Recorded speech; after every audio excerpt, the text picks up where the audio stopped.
Oh, just realised I've started. Well, Jesus. You had to just. Anyone there is just staring at me, just like, what are you doing? It's just standing there. Anyway, got to start my workout Wednesday. Works in about an hour, 2 hours or so, so I've only got just under an hour now to work out optimally. Gonna go straight into it. Gonna do push ups with a weighted backpack, squats with elastic bands, weighted backpack, ab wheel, and then lateral raises. Anyway, let's get started. Watching Philip DeFranco, watch stuff in the background. Always trying to get DMCA'd. I really don't care. It's just, I think, like, weird if you're watching me in silence.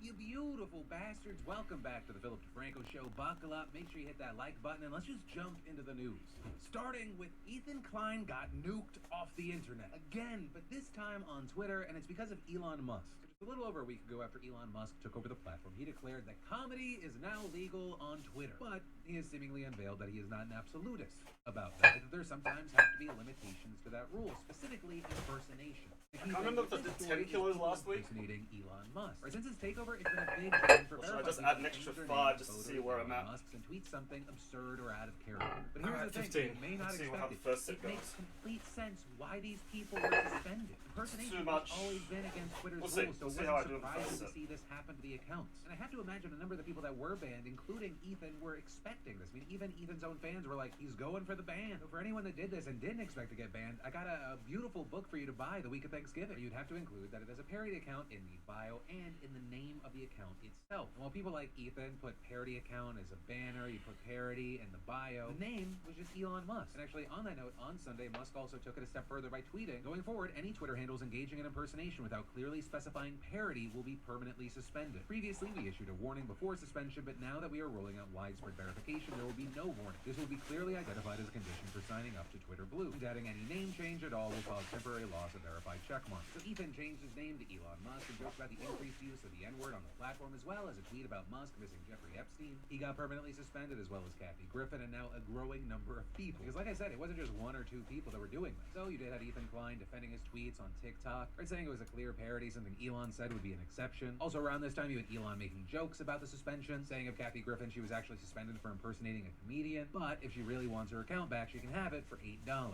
Well, yes, you had people understanding or even defending the ban. You had a lot of people using this as a way to attack Elon, tweeting things at him like free speech includes racism, but not making fun of you. But here's the thing, like I said, I am not a Musk fan, but I understand these suspensions. That said, that is not where the Elon Musk bullshittery ends today. There's been a lot of focus on getting the check mark for $8 a month. With that, you've got the New York Times reporting that Twitter's delaying the rollout of that until after the midterms. There were concerns about this feature just causing chaos on election day, or people saying, whoa, so for $8 you'd be able to just impersonate a lawmaker, an official, and tweet out election misinformation. So for now, you got a manager telling the outlet that they're rolling it out on November 9th. Times saying they also reached out to Twitter's comms team but didn't get a response, most likely because most of them were fired last week. Twitter laid off about half of its staff. But also you had Bloomberg reporting yesterday that Twitter's already trying to get some of those people back. Why am I making this harder for by myself? layoffs, including product that's trust right, and 'cause safety, efficiency. policy, communications, ethical AI, accessibility, and more. And according to Bloomberg, some of those people were actually fired by accident, and others were let go before management realized their work would actually be necessary for working towards Musk's goals. But also going back to the $8 verification, I will say I do have even more concerns now as Elon Musk has continued to talk about it. And I know I'm not alone with that, right? I've seen other big creators like Moist Critical making a video called Twitter is Dying. While he doesn't lay out his intentions to leave the platform, he does argue that Elon's plans will ruin it. Right? Because the way that Elon Musk has begun talking about this, it sounds like Twitter is going to be almost unusable, or for you to just almost seemingly not exist unless you pay the $8 per month. We're going to prioritize Twitter search, replies, mentions by verified users first. And yeah, this is if your payment verified with blue check mark, then you'll put prioritize and hateful conduct. I'm doing half So if squats. somebody risks losing even $8, the net effect will be over time that the verified users will pretty much always be at the top of comments and search, and you won't really see. You'll have to scroll far to see the unverified users, which will be the bots and trolls and whatnot. But The way that he describes it, it's hard not to see that as like shadow banning anyone not willing to give him $8. Well, that will have zero impact on me. I've already been paying for Twitter Blue since it launched. The way Elon describes it is that he's putting a paywall on the service that democratized speech. And hey, like I've said from the beginning, it is now his thing to build or burn to the ground. But also this morning, I think Elon was like, people aren't talking about me for enough reasons, with him making headlines as of this morning for endorsing the GOP going into the midterms. Tweeting to independent-minded voters, shared power curbs the worst excesses of both parties. Therefore, I recommend voting for a Republican Congress, given that the presidency is Democratic. Which, I mean, I saw a lot of people going like, wow, holy fuck, I can't believe he said this. To which, and I mean this in the nicest way,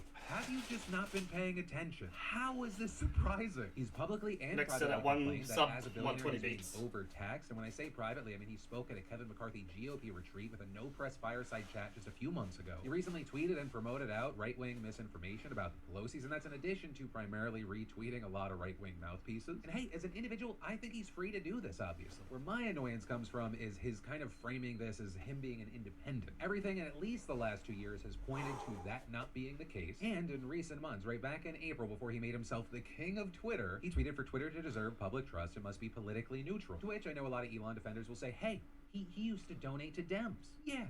So did Trump. I don't think you would call him an independent. I always try to be very fair in my reporting. I'm not always going to hit that mark. Everyone makes mistakes now and then. But most people who have watched me for a long time know I have made no secret that I'm left of center. Like, I'm not co-signing defund the police, but I do think we need to tax the fuck out of billionaires. I agree with Obama that some on the left have gotten overly preachy and overreactionary, but I think that pales in comparison to the threat democracy is facing from a number of far-right Republicans as well as human rights. Whereas in the past, I was the enlightened centrist where it was like, everything is equally bad. But yeah, that's where I'm at with all this. And I know we talk about it a lot, but I would love to know your thoughts on any and all aspects of this just clusterfuck in those comments down below. And friendly reminder, whatever comments you leave may end up in the Sunday community show, which if you didn't see, it premiered yesterday on the channel. It's been very, very loved. I'm so happy to see that. I really look forward to continually doing that in the future so that we can actually have a more in-depth conversation and interaction. And then it's official, the pandemic economy is done, which would have been great news for me to know before the value of my Peloton stock dropped 91%.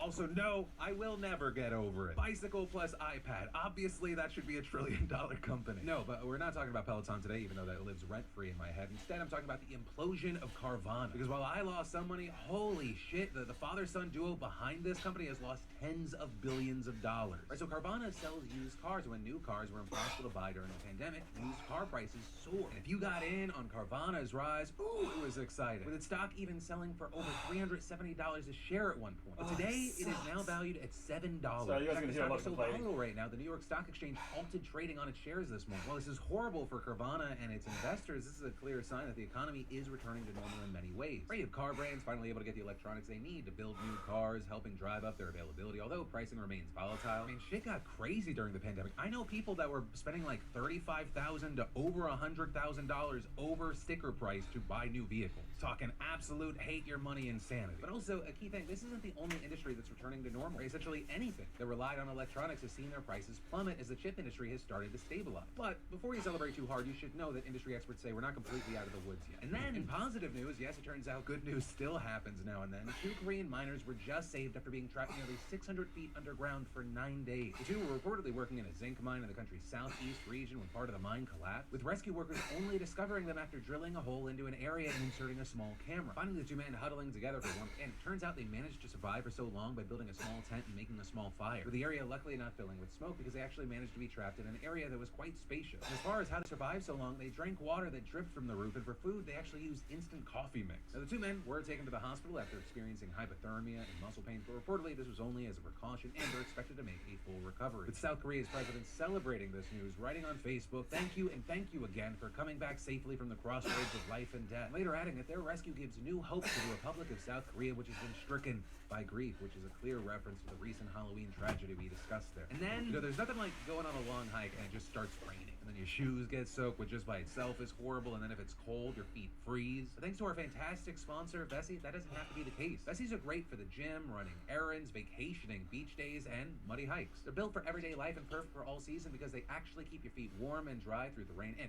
with fall here, they're a great choice when dealing with unpredictable weather. They're 100% waterproof and snow snow-proof sneakers that are incredibly comfortable and breathable. And Vessies are great for the whole family. They fit like a sock so you barely know you're wearing them, and whether you're hiking in the city or caught in a storm, these sneakers are highly functional and stylish. And get this, Vessi's giving away a pair of socks of your choice to the first 100 shoes sold using my code SOCKSDeFranco. And check out their early Black Friday sale at Vessi.com/DeFranco. Also, if you missed your chance to get a pair of socks, Vessi's early Black Friday sale is on right now, so get your style and size before they sell out. And then, the Republicans are very likely on the verge of taking back Congress, and for some reason, Donald Trump figured that was the perfect time to take a shot at one of the Republican Party's biggest stars right now. We're winning big in the Republican Party for the nomination like nobody's ever seen before. Let's see, there it is, Trump at 71, Ron DeSanctimonious at 10%. Ron DeSanctimonious. I just don't think that's gonna catch on. Or when you want something to stick, what is it? Keep it simple, stupid. That's the perfect advice. Little Marco, Lion Ted. And here's the thing, you got people buzzing about this moment because they're saying, hey, it signals a deepening rift within the Republican Party. Right? Yeah, you got a ton of Republicans sticking to Trump like flies on shit, but many see DeSantis as a Trumpian alternative without all the baggage. But the key thing with this is I think it all just highlights how insecure Trump is. I mean, just last year, Trump suggested DeSantis could be his new running mate. But Trump now seemingly sees Florida man as a potential threat, with Trump reportedly telling advisors DeSantis is ungrateful and doesn't appreciate him. This is the Washington Post reported in September that the two hadn't spoken to each other in months. But then, after the DeSanctimonious stuff, on Sunday, Trump took the stage in Miami and seemed to endorse DeSantis for governor. Are you going to re-elect Ron DeSantis as your governor of your state? But also, in that moment, he was supporting him for the governorship, not the presidency. And notably, this all comes just days after Trump heavily hinted at a 2024 presidential bid, with him claiming he won the election twice already. Now, in order to make our country and just exhausted by national politics, you should vote. He goes into the primaries with kids' gloves on with the hope of being Donald Trump's VP. I don't know, we're getting ahead of ourselves. Because the midterms aren't even until tomorrow, though, like I've said, in most places, that's just the last day you can vote. I personally voted early over the weekend so my son could at least see what it looks like. That's a joke. I hope it's a joke. But I really do want to stress, even if you're like disillusioned and just exhausted by national politics, you should vote tomorrow. While voting for senators and House members is incredibly important, there's a lot of propositions, a lot of other shit that you should be voting for. For example, in California, there's props on explicitly protecting the right to abortion. Should the state ban the sale of flavored tobacco products? Should online sports betting be made legal? Should wealthy Californians pay an additional 1.75% in state taxes? With the bulk of that money meant to subsidize the purchase of electric vehicles instead of charging stations and other infrastructure. All of that's just stuff in my state. There's another measurement you can use. Unique things going on. But with all that said, as far as like, the main ways around the midterms right now, yeah, you should continue to expect Trump and his allies promoting baseless claims about fraud or elections being rigged, just as they did in 2020. Though the key thing there is, despite their repeated lies, they were never able to prove that there were any instances of widespread voter fraud, with many election deniers pointing to the fact that it took several days for major news outlets to officially call the election. Though, very notable there are very legitimate reasons why it could take a minute before we see any final results. Right, I say this not just looking back, but moving forward. Each state has different rules for carrying out the election process, like when polls close and when ballots can even start to be counted. There are also varying rules for when mail-in ballots can be received and counted that can extend when they'll be tallied, which is why early results can sometimes give a false impression, especially in places that have seen a major rise in the number of people voting by mail. Right? Remember back in 2020, we talked a lot about the red mirage, where you had ballots cast on election day being reported first and they favored Republicans, but then you had mail-in ballots which were being used more by the Democrats. They were counted later, making it seem like the Republicans had a much wider lead, which is exactly what Trump and others used to push their false fraud claims. And that's an incredibly important thing to remember, especially in several key battleground states. For example, some key things to know: in Pennsylvania and Wisconsin, election officials are not allowed to start counting mail-in and absentee ballots until election day. Some have also speculated we could see something similar in Georgia because the suburbs, which have shifted blue in recent years, report their results later than rural counties. But understand, I say this for both parties, because at the same time, there are also some states where we could see the opposite, right? A blue mirage, where it appears the Democrats are doing better than they actually are. For example, in Arizona, election officials can process mail-in ballots as soon as they receive them, and we saw a similar trend play out in 2020. But another key thing, beyond all that, there are a number of other factors that could delay when we get final results. For example, in Georgia, candidates need to get at least 50% of the vote to win, and if none do, then the top two are sent to a runoff election on December 6th. And that could be incredibly consequential there because there's a libertarian on the ballot who could siphon enough votes from Herschel Walker and Senator Raphael Warnock to keep them below the 50% threshold. And that's a huge one because that could decide who controls the Senate, and if everything went down a certain way, we might not know the outcome until a month after the election. And then you have experts saying that legal battles over mail-in ballots could also further delay results or even go all the way to the Supreme Court. But according to the New York Times, even before Election Day, over 100 lawsuits have already been filed. In Pennsylvania, for example, the state Supreme Court ruled in favor of a lawsuit from the RNC and other Republican groups requesting that mail-in ballots that did not have dates on outer envelopes be invalidated. And already, multiple rights groups are suing to get that reverse. And if they're successful, the outcome of some key races in the state could be I don't know what the totally weight changed capacity because of this thousands bag of is. ballots have already been put aside as a result might of the break state at the Supreme bottom of Court the seat. decision. Also, the key thing is if you're in Pennsylvania, you actually may have time to fix this. With Pennsylvania's acting Secretary of State saying you should contact your county elections offices, and if the county won't let you fix the problem, you should go to your local polling place on Tuesday and request a provisional ballot. Some election officials like that of Allegheny County have posted the names and birth years of voters online. So if you're in the state or you know someone in the state, definitely double check, because according to reports, we're talking about thousands of votes, which could be enough to change this election. But for everyone else, for now, we'll have to wait and see what happens. But that is where that story in today's show ends. As always, thank you for watching, like, and remember your comments down below could be a part of our brand new Sunday show, which if you haven't seen yet, we premiered yesterday. I'll also link to it down below, or you can click or tap right there to watch it. And as always, Happening, guys. Let's do a breakdown of UFC 281. We're here about to have some lunch. So I thought, hey, want to do a quick breakdown of these incredible fights, this incredible card. I'm going to be there in New York to watch this, so I cannot wait. Let's not waste any time and get straight into it. Oh! Knockdown for Adesanya! So I'm going to start off with, obviously we've got a few of the boys from City Kickboxing that are fighting. So I'll get into them. Carlos is fighting. Carlos is fighting Nikolai. Probably not even going to try. Let me try and do this last name. I don't know. I'm not even going to bother with that one. But Carlos Ulberg, he showed where he's at his last couple of fights. I think first loss of his was good for him. He went back and really put the work in and worked on a lot of things. I've noticed his wrestling and grappling's getting so much better in that as well.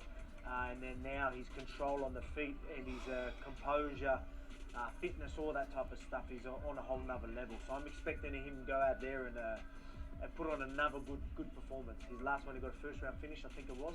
A good finish, he looked great. I'm expecting another dominant performance from Carlos Ulberg. So let's move on to Brad Riddell and Moicano. So this is a fight that I think is great for Brad. Obviously he's had a couple of tough fights.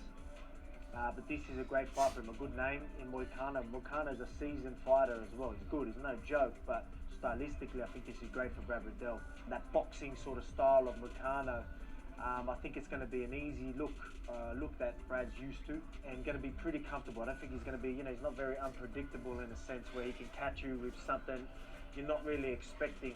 Brad Riddell, movement and his understanding game is just going to be too much. And I've had a couple of conversations with him, and he's keen to go out there and obviously do work, you know what I mean? He really wants to change up a few things and, and have a new mindset going into this, and he's hungry to get that win, you know what I mean? So I'm expecting him to go out there and put on a good performance, and I think he's a great fight to do it. Kind of like a boxing range, he's got good hands. You stand in front of him, you let him use his hands, he looks good, 1-2 slip twos, that type of stuff, got a good jab, but that range is going to be a little bit hard stand up and I rise work 10 on a beats guy per like minute. Brad Riddell. I don't know if that's He's going to normal be a or little bit further, he's going to have that little bit more footwork, he's going to make you worry about kicks and other Somebody things. knows. There's going to be a lot more happening before you get to use your hands. I think there's going to be big problems for Moicano to even start to get going. And as he's trying to get into a range he's comfortable with, he's going to start eating shots. I think Brad Riddell can even take this to the ground if he wants. Moicano obviously has some submissions, but Brad Riddell's a very strong dude, powerful dude, short, stocky, very strong. So I think this is a great fight for him, and I think you're going to see a big win from Brad Riddell. Big knee, Jim Miller is out! There's Dan Hooker versus Claudio Puelles. I think I might have stuffed that. I think it's a good fight for Dan. I don't think Claudio is a massive name, but he's obviously still a dangerous fighter. He's had some big wins. He likes to go for. We've seen some leg locks. He loves that knee submissions. bar. But unless you're, again, obviously with Islam, a lot of people are probably going to sit there and go, oh, what about Islam? Islam submitted a Dan Hooker. But yeah, Islam, very strong dude, and got him in position. Obviously it was a small camp and all that type of stuff for Dan. You ain't going to see that with this guy. No way. I think, and trust me when I tell you, I trained with, for my fight with Max, I did a bit of work with Dan Hooker. And it's funny because you're hearing people trying to say he's done. He ain't done. That's probably some of the best rounds I've ever had with him. He looked on fire. He put on a few extra kilos and was just chilling. Whether there was a new fire in the belly, because he was having fights back to back. And I don't know, maybe that time off really did something because he was on. I've never seen him be so on. And I was on, so I know when he's leveled up, and he looked like he was leveled up, and he wasn't even in camp. So I'm expecting a great performance from Dan Hooker. I think his range is going to be too much. I think he's going to get a knockout on the feet. That's what I'm expecting, because he's going to be pretty hard to take down.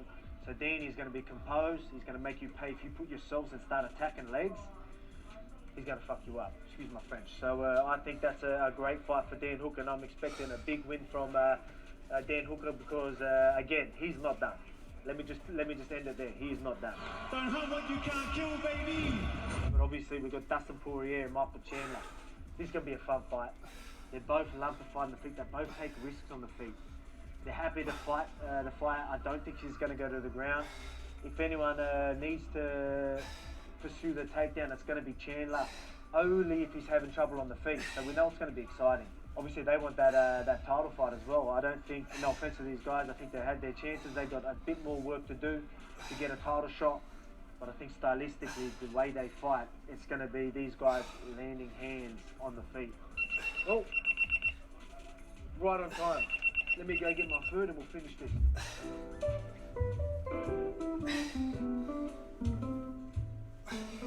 We were talking about Dustin Poirier and Michael Chandler. Again, I think this is could be a dangerous fight for Dustin Poirier. I think Dustin Poirier's got better hands, better boxing, but he likes to throw his hands in front of you. Yeah, he wants to be in front of you. He'll take 2 more risks. sets. I feel like he can be next very second workout. hittable as well. Well, not hittable, but, you know, I'm not trying to have shots at him, but I feel like a guy like Chandler who's gonna throw big shots over the top while you're trying to put hands together. Again, Dustin's got good combos. He lets his hands go, but I feel like he can leave himself exposed there. I guess against someone like Chandler, big shots coming over the top as he's bridging in, explosively coming in with big shots. I think he can tag Dustin. So it's going to be a very interesting fight. I think early Chandler's going to be very dangerous. Once Dustin starts, because he's showed that he can get better as the fights go, getting good reads, and you know, and then because his cardio can hold up, and then start making people pay later in the fight. So I think that could be the case with Chandler. I think Chandler's going to be very dangerous early. If he doesn't catch Dustin early, you're going to start to see that start changing and going more Dustin's way. But I think as Dustin's trying to walk him down and use his hands and really put some combos together, then big shots over the top are going to be a big threat. So it's going to be a very exciting fight because I guarantee you they're both going to bring it. Juana's constantly pressuring. Carlo Esparza and Wei Lee. I think it's a great fight for Wei Lee. I know they've been doing a lot of work at Bang Tao. Shout out to Bang Tao MMA. They've got absolute savages going over there. They're growing so much. I'm very happy to see so many high-level fighters going there. I'm going to be going there end of the year as well. So they do a lot of wrestling. I know their wrestling is going to be on the top. Very explosive. She's very hard to hold down, and I think she's going to be a very hard fight for Carlo Esparza. I think that Wei Lee, no disrespect to the champ, but I think Wei Lee will put a bit of a beating on her, to be quite honest. I think she's going to land heavy because, again, she's very explosive. I think she's going to land big. The takedown's not going to really be there for her. Even if she does clinch, I think Wei Lee's going to be too powerful, too strong, and just going to... She's a little savage, man. I think she's going to break them grips straight away and then just put the hands, even if it goes to the ground, I feel like she's going to end up on top, as Wei Lee will end up on top, and there might be ground and pound and stuff like that. So I really think I can't see her losing in this one. I really can't. So I would, if I had to make a bet, I'd bet heavily on Wei Lee. I think she's going to be too dominant. Now, let's get to the main event. Israel Adesanya, Alex Pereira. Hey, legacy. I think this is a great fight for Israel. Perfect. Obviously, there's history there. It's a huge fight. Everyone wants to see it on a stacked card. This card's an incredible card. I love how people are doubting Izzy.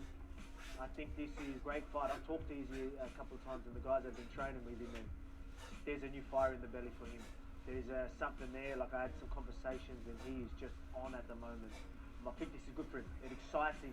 It's getting him out of bed, and it's getting him doing his work. And we all know that we train hard, right? And he's putting the work in. Put it this way, this is how happy I am for him.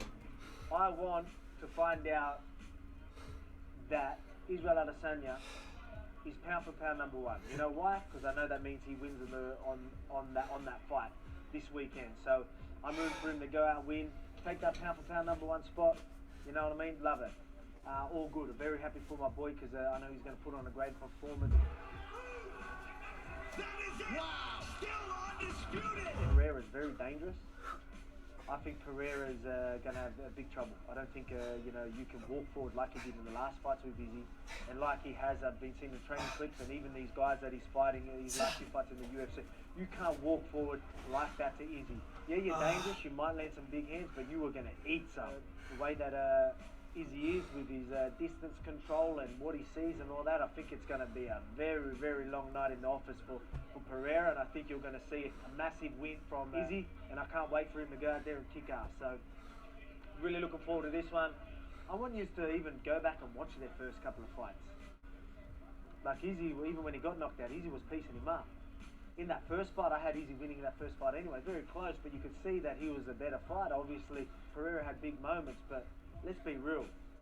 I feel like Pereira's the same fighter that he was back then. Izzy is levels ahead of where he was back then. And this is MMA, smaller gloves.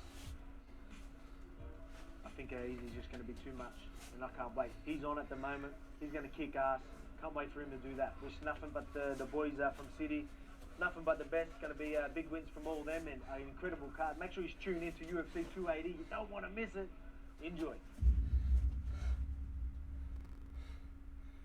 Oh, my shoulders.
Nope.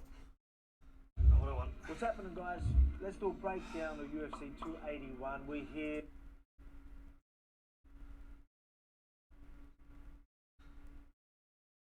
That's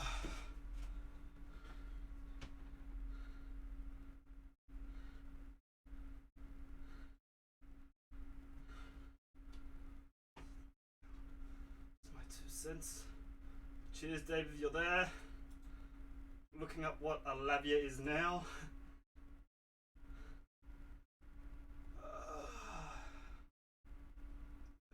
Microphone. All right. So one that I can just wear myself. Don't know if you're there, Dave. I can try it. I can look into it. I can see if I can find something cheap because I am very frugal. Yeah, let's see in the future. I don't know how comfortable I'd be with stuff hanging on me, but I guess if it improves the stream quality, why not? I'll probably get around it. What's an extra 2 grams while I exercise? But yeah, I'll keep it in mind. Thank you. Thank you, thank you. Alright. Over to this. Of it, I became convinced that it's real.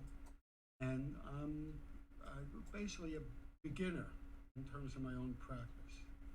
And I like to keep things simple.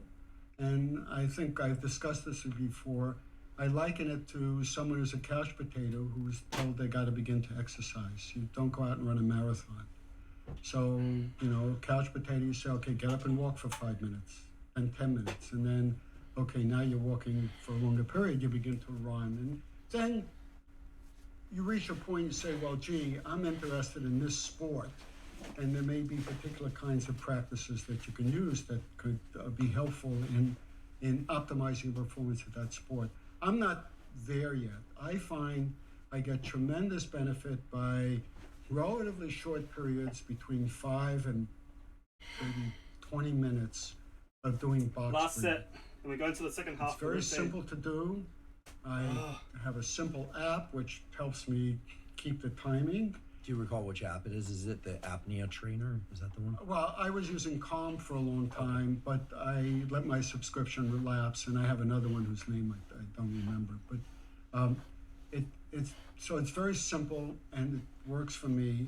I'm now trying this Tumo because I'm just curious and exploring it because it may be acting through a different way, and I want to see if I respond differently. So I don't have a particular point of view now.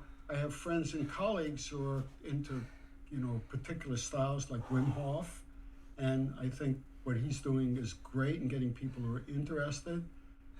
I think the notion is that I would like to see more people exploring this, and to some degree, as you point out, 30 minutes a day, some of the breath patterns that some of these styles like Wim Hof are a little intimidating to newbies. And so I would like to see something very simple that people, what I tell my friends is, look, just try it 5 or 10 minutes, see if you feel better, do it for a few days. If you don't like it, stop it, it doesn't cost anything. And invariably they find that it's helpful. I will often interrupt my day to take 5 or 10 minutes. Like if I find that I'm lagging, I think there's some pretty good data that your performance after lunch declines. And so very often what I'll do after lunch, which I didn't do today, is take 5 or 10 minutes and just sort of breath practice. And lately, what does that breath practice look like? It's just box breathing for 5 or 10 minutes. And the duration of your inhales and holds and exhales and holds is set by the app, is that right? Well, I do 5 seconds. So 5 6 sets seconds down. Inhale, 5 second hold. Another 6 sets for the second exhale, half. Five Yeah, second hold. and Repeat. sometimes I'll do doubles. I'll do 10 seconds. Just because I get bored, it's just, I feel like doing it. And it's very helpful. I mean, now that's not the only thing I do with respect to trying to maintain my sanity and my health. No, I can imagine that there'd be a number of things. you know, Although you seem, because you seem very sane and very healthy, I in fact know that you are. Both those things, Well, you suspect that I am. I suspect, but there's data. A while back, See. we had a conversation, Right. a casual Sub conversation, but you 150, said something that 145 really beats. stuck in my mind, which is I'll that start it the next might set. be that Ab wheel, the specific pattern of breath work that one lateral does raises. is not as Gotta important work shoulders, as core, experiencing transitions done between push-ups and states squats. based on That's my deliberate breath upper and work, lower body workout or something to that extent, It's now which core I interpreted and to mean accessory that muscle. if I were to do box breathing with 5 second in, 5 second hold, 5 second exhale, 5 Oh second yeah, hold for a 149 couple of beats. days, Almost there. or maybe even a couple of minutes, and then switch to 10 seconds, or then switch to Tumo, that there's something powerful perhaps in the transitions and realizing the relationship between different patterns of breathing in those transitions, much in the same way that you can get into one of these cars at an amusement park that just goes at a constant rate and then stops. Very different than learning how to shift gears. I used to drive a manual, I still can, so I'm thinking about a manual transmission, but even with an automatic transmission, you start to get a sense of how the vehicle behaves under different conditions. And I thought that was a beautiful seed for a potential breathwork practice that, at least to my awareness, nobody has really formalized, which is that you introduce some variability within the practice that's somewhat random in order to be able to sense the relationship between different I had 10 speeds and kilos depths last of week. inhales, exhales, and The holds, and backpack. so forth. And essentially it's like 15 driving now. around the track, but with obstacles at different rates and braking and restarting and things of that sort. That's how you learn how to drive. What do you think about that? And if you like it enough, can we call it the Feldman protocol? Oh, please. I was asked in this BBC interview once, why didn't I name it the Feldman Complex instead of the Prebutzinger Complex? You said I already have a Feldman complex. Well, it sounds like a psychiatric disorder, but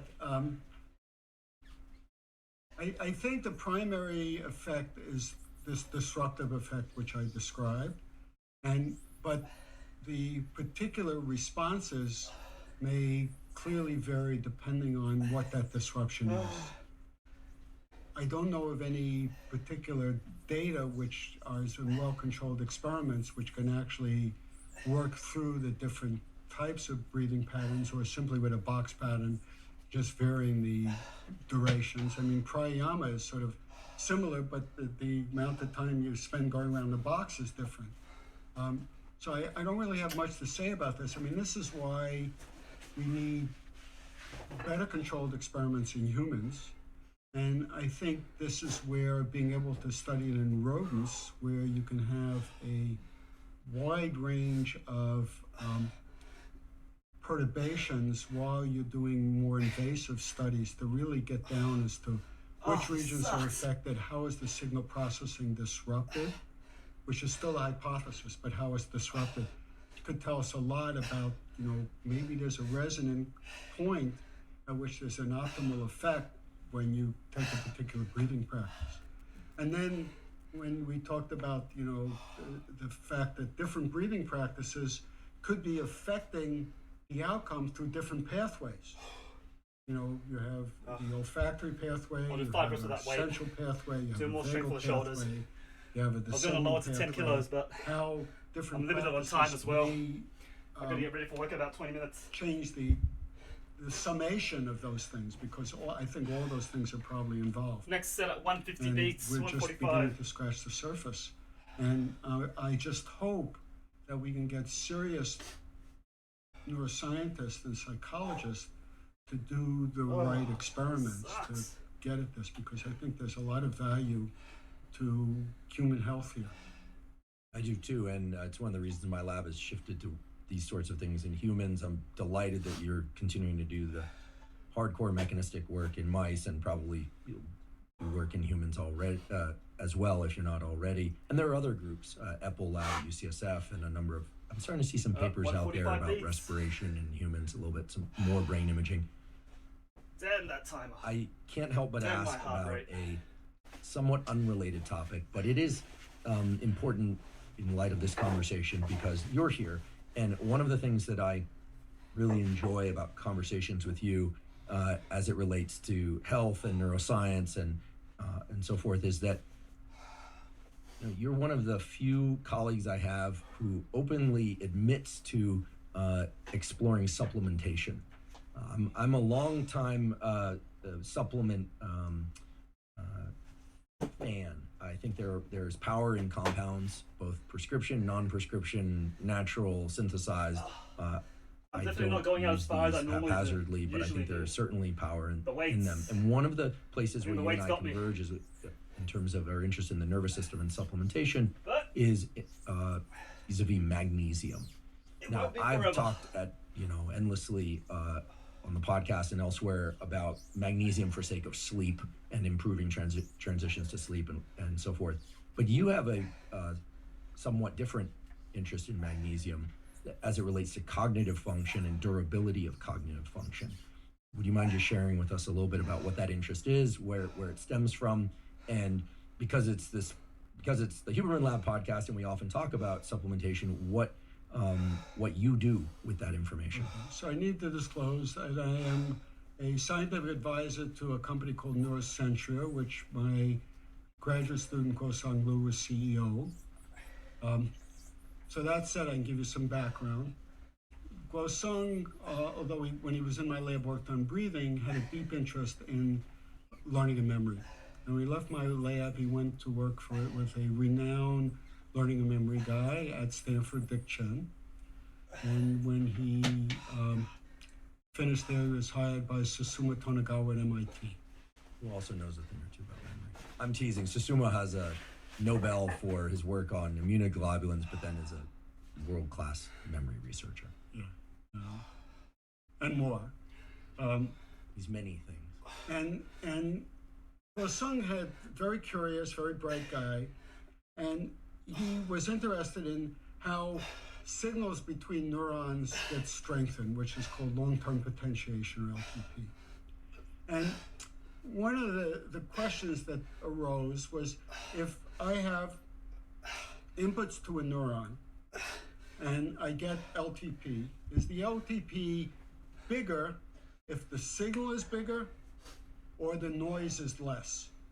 So we can imagine that when we're listening to something, if it's louder, we can hear it better, or if there's 174 less beats. noise, we can hear it better.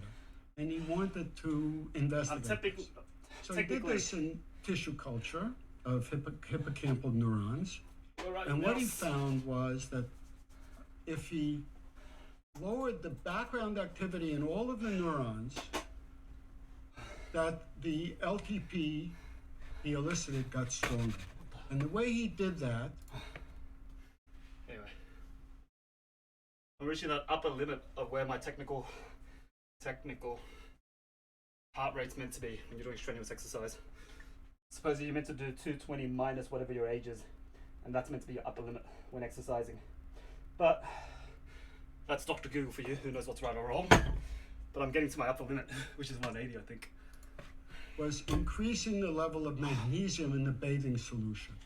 This gets into some esoteric electrophysiology, but basically there's a background level of noise in all neurons, and that part of it is regulated by the degree of magnesium in the extracellular bath. And you mean electrical noise? Electrical noise, I'm sorry, electrical noise.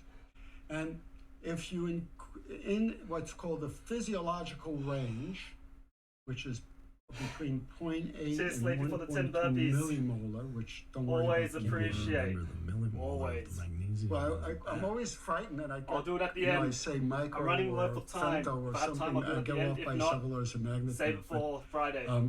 So in that physiological 24 beats, range, okay, it's way too much there's a longer to rest. big difference in the amount of noise in a neuron between 0.8 and 1.2 millimolar. So he played around with the magnesium, and he found out that when the magnesium was elevated, there was more LTP. All right, that's an observation in the tissue culture. Right, and I should just mention that more LTP essentially translates to more neuroplasticity, more rewiring of connections, in essence. So he tested this in mice, and basically he offered them he had control mice, which got a normal diet, and one that enriched in magnesium, and the ones that lived enriched with magnesium had higher cognitive function, lived longer, everything you'd want in some magic pill. Those mice did that. Excuse me, rats. The problem was that you couldn't imagine taking this into humans because most magnesium salts don't passively get from the gut into the bloodstream into the brain. They pass via what's called a transporter. Transporter is something in a membrane that grabs a magnesium molecule or atom and pulls it into the other side.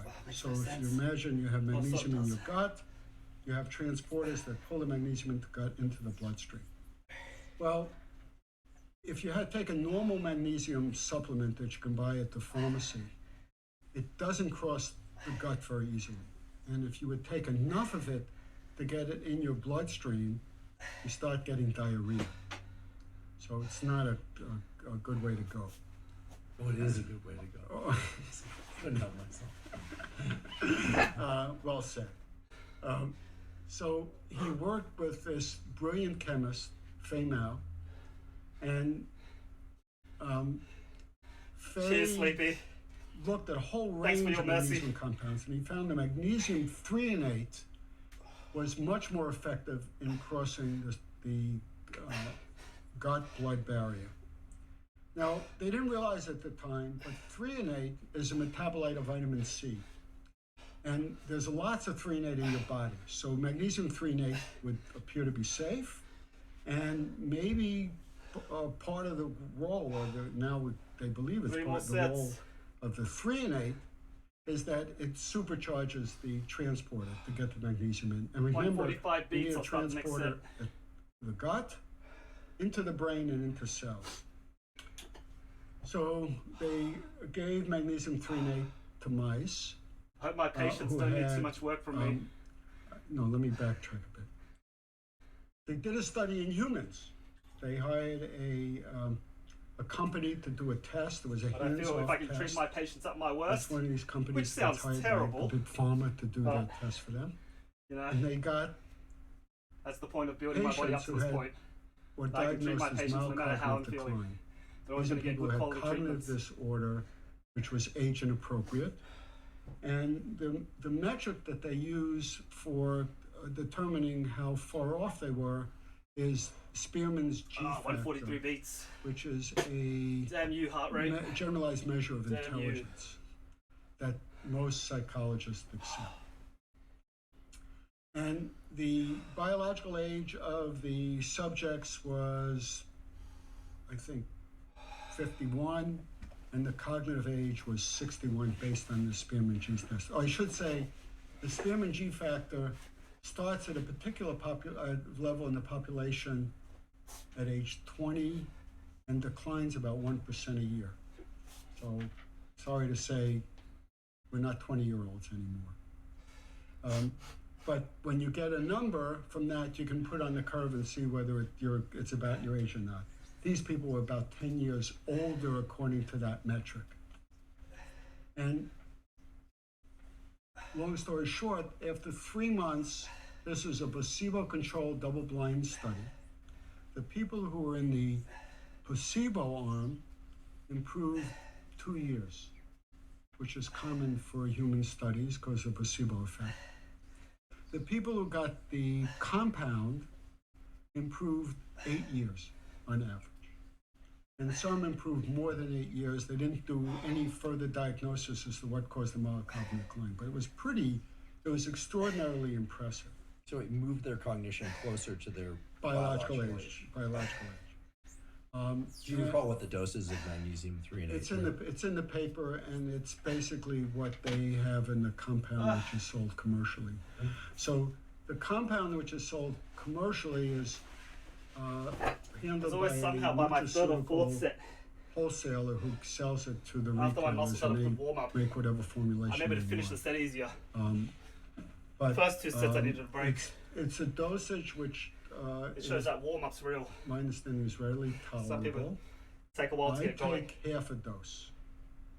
The reason I take half a dose is that I had my blood magnesium measured, and it was low normal for my age. I took half a dose, it became high normal. And I felt comfortable staying in the normal range. But, a lot of people are taking the full dose. At my age, I'm not looking to get smarter. I'm looking to decline more slowly. And it's hard for me to tell you whether or not it's effective 2 or more not. sets. Well, you remembered the millimolar of the magnesium in the solution and on the high and low end. So I would say it's not a well-controlled study, and it's an N of 1, but it seems to be working. When I No, Dave. recommended it to my friends, No. academics who were not by 20 nature burpees. skeptical, if not cynical, and I insist that they try it, they usually don't report a major change Oh, we had in someone their else cognitive redeem. function, although sometimes they do report, well, I feel a little bit more alert and my physical movements are better, but many of them report they sleep better. And that makes sense. I think there's good evidence that 3-8 can It's alright. At least you're accelerate redeeming the them. transition into sleep, and I'm maybe afraid of the even, person access to that might be saving deeper, all these up modes of sleep. just to destroy me one For day. some people, there. I might for have to many move the people, goalpost actually, a bit. A small percentage of people who take 3-8, including one of our podcast staff here, Where am I? 151 have beats. stomach Alright, issues 5 more with it. beats They and I get can't started tolerate it. next. I would say, just anecdotally, about 5% of people don't tolerate 3-8 well. You stop taking it and then they're fine. It causes them diarrhea or something of that sort. But most people tolerate it well, and most people report that it vastly yeah, I read improves your their WhatsApp sleep. And suggestion again, as that's well. anecdotally. There are a few I'll look studies and into they're it. more on the way. I will look into but it. That's very interesting because until you and I had the mic's always been iffy. There are times when it's great, other times where it's like, I gotta change my settings and whatnot. But it'll be good one day, jump on another day. People are like, oh, there's crackling and whatnot. I was like, fuck. So it's a constant just change and trying to figure out what's the sweet spot. Where am I? 136. Okay, I've taken too long. discussion about 3-8, I wasn't aware of the cognitive enhancing effects. But the story makes sense from a mechanistic perspective, and it brings it around to a bigger and more important statement, which is that I so appreciate your attention to mechanism. I guess this stems from your early training as a physicist and the desire to get numbers and to really parse things at a fine level. If not, I'll do them on Friday. So we covered a lot today. I know there's much more that we could cover. I'm going to insist on a part 2 at some point, but I really want to speak on behalf of a huge number of people and just thank you, not just for your time and energy and attention to detail and accuracy and clarity. I want to see Addison one day, but also and be like, what I should have said at the beginning, which is that you really are a pioneer in this field of studying respiration and the mechanisms underlying respiration with modern tools for many decades, and the field of neuroscience was one that was perfectly content to address issues like memory and vision and sensation, perception, etc. But the respiratory system was largely overlooked for a long time, and you've just been steadily clipping away, and much because of the events of related to COVID and a number of other things, and this huge interest in breath work and brain states and wellness, the field of respiration and interest in respiration has just exploded. So I really want to extend a sincere thanks. It means a lot to me, and I know to the audience of this podcast that someone with your depth and rigor in this area is both a scientist and a practitioner, and that you would share this with us. So thank you. Well, Cheers, Dave. I want to thank you. This is actually a great opportunity for me. I've been isolated in my silo for a long time, and it's been a wonderful experience to communicate to people outside the silo who have an interest in this. And I think that there's a lot that remains to be done, and I enjoy speaking to people who have interest in this. I find the interest to be quite mind-boggling, and it's quite wonderful that people are willing to listen to things that can be quite esoteric at times, but it gets down to deep things about who we are and how we are going to live our lives. So I appreciate the opportunity, and I would be delighted to come back at any time. All right, last set. We'll absolutely do it. Thanks again, Jack. Bye now. Thank you for joining me for my conversation with Dr. Jack Feldman. I hope you found it as entertaining and as informative as I did. If you're learning from and or enjoying this podcast,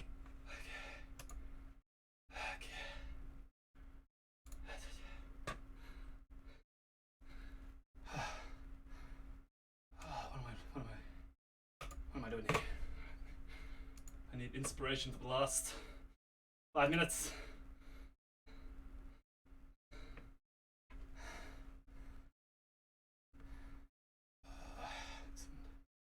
Listen. Let's just listen to that one. Could you do me a quick favor if you're listening to this? Please hit the follow or subscribe button. It helps more than you know. And we invite subscribers in every month to watch the show in person. Presenting the interim UFC middleweight champion, Israel Adesanya! Oh shit. I know when it's all said and done, when I'm dead, my name will be remembered in history. Why does that matter? Guys like us, we're not meant to fit in, we're meant to stand out. But I felt it, it's addicting. So I need to do something that's gonna just tame the beast. If not, it's gonna seep in other ways I wouldn't want it to in my life. Are you happy? I'll do it. 2013 was my Great Depression. I wasn't able to fight. Don't worry. I just felt like I don't deserve it. This I've got world one we more have set to seen go. I will plan to build do it you after up that. and then Where tear am you I? down. People naturally just wanna 144 see you beats. fail. Alright, let's go. I had to take a hard look at myself, and I put that pressure Oh, on imagine myself. if I did burpees with a weights on. I don't feel like I have anything to hide. I put things out there that I probably shouldn't sometimes, but that's my way of being vulnerable when I'm just like, this is me. I'll have to start at 5 kilos, So but without further ado, I'm you Stephen know. Beckett, and this is the Diary of a CEO. I hope nobody's listening, but if you are, then please keep this to yourself.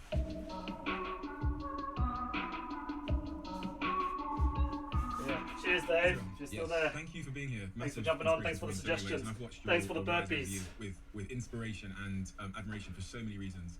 Reason number one, we have I guess a shared heritage in the fact that we're both from half Nigerian. You're Nigerian as well, and your story, as I read it, it sounded so bizarrely like my story in so many ways. And then the other, I mean, there's an exhaustive list of reasons why you've inspired me personally. But then seeing what you've done with yourself as a brand, as a marketeer, again inspired me in a completely different way. And I'll never forget. And I played it for my girlfriend last night. Your entrance against Robert Whittaker. The first time. The first time. Yeah. And I'm like, this guy is breaking the rules. Yeah, the entrance. For me, that was I felt like that was my way of staying away from the fight in a way, because I know that night Robert was just like stewing over the fight. Yeah. He was sleeping. He wouldn't be. No, he wasn't sleeping. I'm sure he was just worried about the fight, thinking about the fight, just thinking about. But for me, I was literally, I fell asleep with my phone in my hand, watching my rehearsals for that entrance. Like, this is gonna look sick. Replay. Probably replayed it like 60 times the night before, and I fell asleep with my phone in my hand watching that, just the rehearsals.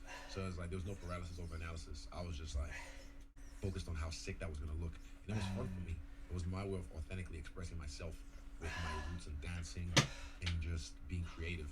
So when it was time to show out, I showed out, and it was my show this time. Like, when Robert and Kelvin Gastelum's fight fell out the morning of the fight before 2, 3, 4, that was in Melbourne. Yeah, or Laver Arena in Melbourne as well. I want to do an entrance, and Dana was like, not allowed, no, can't have it, this and that, blah, blah, blah. So when it was 2, 4, 3, I was like, look, this is my show. I'm doing this entrance. I don't give a fuck what you think. And yeah, I made sure I did it, and look how it turned out. It was iconic. And you realise though, because when I remember, I must have been 3 a.m. here when I was watching that. I'm thinking this guy's put more pressure on himself that he didn't need to put on himself. Yep. He has to win now. Exactly. I love that. I like to gamble. I like to gamble at the highest level. I like to gamble with like the biggest stakes, because I feel like whenever I get that win over that, and it just feels that much better, and I feel like there's a feeling, I don't know how to describe it, but it's just because people are watching that just like especially those who don't like me, like, I hope this gets dropped. Oh, this is fuck out, he thinks he's now walking out dancing all that shit. So people naturally just want to see you fail. And like, this guy thinks he's that good. Right. That was I got time. 127 people in attendance. As much as I'd love to stop now, myself, like, get ready for work. And yeah, for me, this would be my optimal time to stop. Yes, I keep track like that. Rush. But speaking of entrances, then you were 20 burpees. Right. As I said, Let me get to about 145 beats and I'll start the 20 Why burpees. your parents decided to take you out of Nigeria and move you to another country? I think it was initially better recognized. What a lovely cool down my viewers have me. given me. When I'm in New Zealand, sometimes I'll be, talking to a cab driver, and you find out that he was a medical doctor back in Sri Lanka or back in India, and then moved over to, NZ or the Western world for a quote unquote better life. And that should be enough. You should be able to see that. Are recognized in the Western world, but they're a surgeon or something crazy back home. So then they're forced to take these, menial jobs or start up a new business. And yeah, they wanted us to have better recognized tertiary education. Yeah, worked out alright for me. But you were really smart anyway in Nigeria. When you got to New Zealand, you were smart in the class. I remember you saying that they thought you were smart. But that was like, I was in Form 1. I remember like it was, we're doing 2 times table. And I was just like, yeah. I knew the song in my head. Yeah. Finished. And I remember when I finished, everyone was like, and no, why did I do slow breathing? God damn it. Alright. In the class back in Nigeria. So when that happened, I was just like, what's up with these kids? Like, this is easy. This is light work. Alright. I did Form 1 actually 3 times. So I did it first time Let's when I do was 10 years old in Nigeria, Bell's boarding school. And then when I moved to Ghana for about a year and a bit, I had to do, a year and a bit. This is for Sleepy and Lazy Dave redeeming 10 burpees each. Then I skipped Form 2 and then went straight to Form 3. Because I just kept, they were like, oh, he's too young. Each country was like, oh, he's too young to be in Form 1. So, yeah. But I wasn't the most academically gifted kid. I'm smart, but I'm smart in different ways. Yeah. I did push-ups at the beginning and squats. With me was we came from Botswana and we moved to a place called Plymouth in Devon and Cornwall, which is like a farmland. It's like if you go 4 hours into the end of the country that way, where it's all cows and fields and all white people. Yeah, that's where we moved, and we're the only black family. My mum's Nigerian. And that process of trying to figure out why I was different to my classmates and why we were poorer and all. I always said I never realized I was black till I left Nigeria. Yeah, and it's not that I didn't know my skin tone. It's just like I never knew like it was a problem.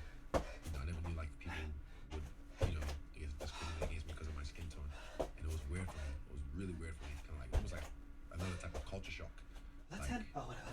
The one I used as an example was this kid who kept on riding by my house in the weekend from school. That's 10. And we would just like hurl insults. Another 10 to go. At my house. In my house on the weekend. He took time out of his fucking day on a Saturday. Like, go back to your country, blackanese. And drag by heavy breathing. Black this, you blah, blah, blah. I was just like, did I do something to this kid? I know his name even. I remember his name, not his last name. But I was just like, what did I do to this kid to like, did I do something? And then that Monday, was it like Monday or Tuesday? Kick me while I'm down. He pulls up to me. He's like, what a black boy. And I was having a bad day already. This is after like lunchtime when it was about to end. He pushed me. And I remember just wailing on him. Just threw him to his table, beat his ass, threw his feet up, beat his ass. And I was crying the whole time, just beating him up. And I wasn't a fighter back then, but I was just fed up and pissed off. Like, who the fuck is this kid? Like, first of all, you harassed me all weekend. And then at school, you're harassing me. yeah, he never bet again after that. Yeah. What was your relationship like with your race at that point? Because I got to be honest, I started like relaxing my hair, and I was trying to be white. I was trying to fit in. Like there was a point even like I started to try and talk like the Kiwi kids. I tried to like use the same slang. I still do, but like just because I'm part of the culture. But like I really tried to like fit in. And I know what you mean by relax. I was relaxing my hair because I thought it was cool. You know, it wasn't. All right, let's finish up. I got work. Damn you guys. Because everyone just wants to belong. You know, especially as kids. You know, you just want to be part of a tribe or fit in. But then, yeah, it took me a while to realize that I wasn't meant to fit in. Like guys like us, we're not meant to fit in. We're meant to stand out. So eventually, I had to kind of stand. It took me a while to kind of learn how to stand 10 toes deep in my own light. But yeah, I was there at one point, you know, trying to fit in and trying to make sure. Almost like even during lunchtime, if I wanted to go to the tuck shop, right, I would take a long way. I would like a rat or a mouse. I would scurry along the edges of the school, getting me now. trying to get fucked with, and it would take longer, twice as long, 3 times as long. But at least I didn't have to just walk through and get fucked with, you know, on the way to the tuck shop or something. Because I spent most of my time in the library during lunch times. I think in Form 3. Yeah, just because it's safe in the library. What do you mean by getting fucked? What would happen if you walked directly to the top? I know someone might just throw an apple at you or something stupid. Like someone might run up behind you and down trowel you, you know. Alright. You, or just That's chase 20 you, try to beat burpees. you up for fun. And people, Finishing up. Back it up. I was in a boys' school as well, so you know it's all these boys. Woo! I'm just pent up emotions and unresolved trauma and don't know what to do with the newfound hormones. And it's just like, like little chimps. And, yeah, see, that's how I know. Yeah, definitely. So it's like, yeah, we didn't know. For me, it's just, yeah, as an adult now, I look at it, I'm just like, man, we didn't know what the fuck we were doing. Like, who let us? Who let us outside? You know, but it's all part of the learning experience. I feel it's all part of growing pains. Like I know when I have kids, I know exactly what I'm going to tell them, how to handle themselves. If you know what I mean. What are you going to tell them? Well, one of the ones is hit hard, hit first. To be honest, like I was like this whole thing. I remember just like, you know, oh, don't hit them first. You know, like if they I'm gonna touch you, start this fuck all that. video again. The first punch matters. Well, it's not listening to a First punch thing. matters. So if someone like, you know, is talking to me and pushing me around, smack them. Like they'll learn firsthand. Like, okay, don't fuck with that kid. Even if you might win, at least he's not gonna be make it not easy for them to fuck with you. Wait, I just realized. I did the whole thing with 15 kilos. Just make sure you're unfuckable. So I'm stronger than I was last week. Or I was more capable than what I thought I was. Early is, you know, having studied a bit of child psychology, I realised how like formative and important those early years are, and we're basically adults like living out the stories we told ourselves about ourselves as kids, seeking validation from all the things that childhood traumas and exactly. Yeah. What was left behind as you became an adult? A lot. Talk to me about One thing. I want to go deep. Definitely being a kid that moved from Nigeria to New Zealand, right, and trying to fit in. I ended up being a people pleaser as a kid. I didn't realize that because I'm trying to fit in, I'm trying to please people. And then you don't realize how that follows you into adult life. So there was times, and it's still once in a while you be supposed to raise this ugly head, but I'm able to like identify that monster now. And I'm just like, oh, I know what that is. Boom, I kill it straight away. Alright, that's it for today. I gotta clock off. I'm gonna run to that shower, get ready for work. Thanks for joining. Thanks for the burpees. Hope you guys like my tub. I'll figure out what to do with it. I'm still learning, you know, the ways of the Twitch. But one step at a time, I guess. Runny nose. Anyway, I'm done. Alright, goodbye. Next time. Sorry. Work. Take care. Go work out. You know, do the good stuff.